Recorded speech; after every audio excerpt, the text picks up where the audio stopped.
नमस्कार. ड्रायव्हित भावमध्ये आपल्या सर्वांचं स्वागत आहे. साधारण 4 दिवसापूर्वी टिटवाळ्याला जी कार सापडली रक्तरंजित, त्याचं गुड जे आहे ना, रहस्यमय गुड उकललं गेलंय.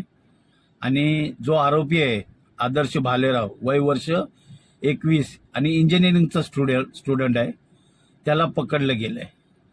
त्याचं असं मत आहे की जे निसार अन्सारी साहेब आहेत त्याला पैशाची गरज होती आणि त्यांनी सगळ्यांना फोन केला गाडी चालवत असताना, आणि त्याला पैशाची कुठं मदत झाली नाही. आणि तिथे कुठेतरी त्याचा रागाचा पारा चढला आणि त्यांनी आपल्याकडील जे शस्त्र होतं चाकू, तो ते प्रवासी होते आदर्श, त्याला लावला. आणि त्यांनी स्वबचावासाठी जी झटापट झाली त्याच्यात तो जो चाकू आहे ना, तो अन्सारी साहेबालाच लागला आणि त्याच्यात तो मृत्यू ओढवला. ही बाजू ते जे प्रवासी होते भालेराव त्याच्याकडची बाजू आहे. आता ह्याचं इथे नक्की पाणी मुरतं हितेच.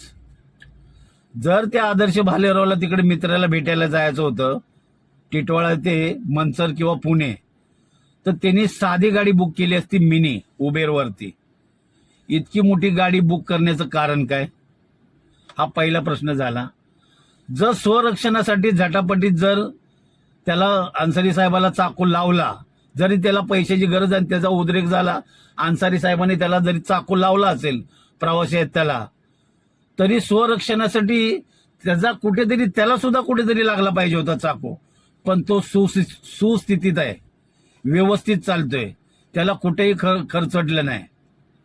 दुसरी गोष्ट, ड्रायव्हरवर खोलवर वार आहेत, अक्षरशः चाळण झाली, वार एवढे त्याच्यावर आहेत. आणि बोलतात की त्याचा प्रायव्हेट पार्ट कापलाय.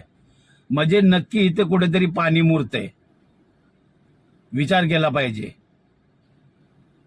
पहिले तर गाडी इतकी मोठी बुक केली, स्वरक्षणासाठी जर त्यांनी चाकू हल्ला केला तर इतके वार का केले.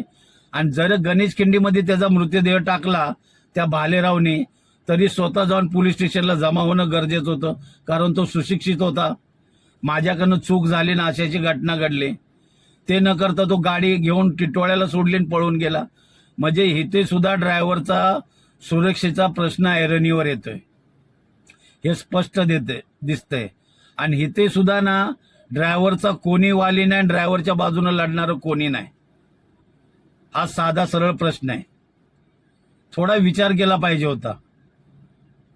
पण इथे कुठंतरी पाणी मुरतंय. कंपनी मग वाचवते, आपल्या कंपनीचं नाव खराब होतंय म्हणून, किंवा अजून कोण ह्याच्यामध्ये इन्व्हॉल्व आहे हे काही कळायला मार्ग नाही. पण त्याच्या अंगावर जरा सुद्धा खरचडलेलं नाही, शांत चित्ताने चाललाय. मग शांत डोक्याने प्री प्लॅनिंगच हा मर्डर आहे का? विचार केला पाहिजे. ड्रायव्हरचा कोणी वाली नाही आणि ह्याचा नक्कीच ना खोलवर तपास झाला पाहिजे.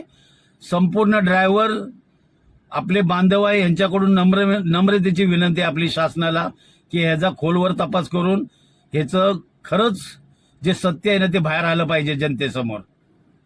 तुम्हाला सर्वांना विनंती आहे. तुम्हाला काय वाटतं ह्या व्हिडिओबद्दल नक्की कमेंटमध्ये सांगा.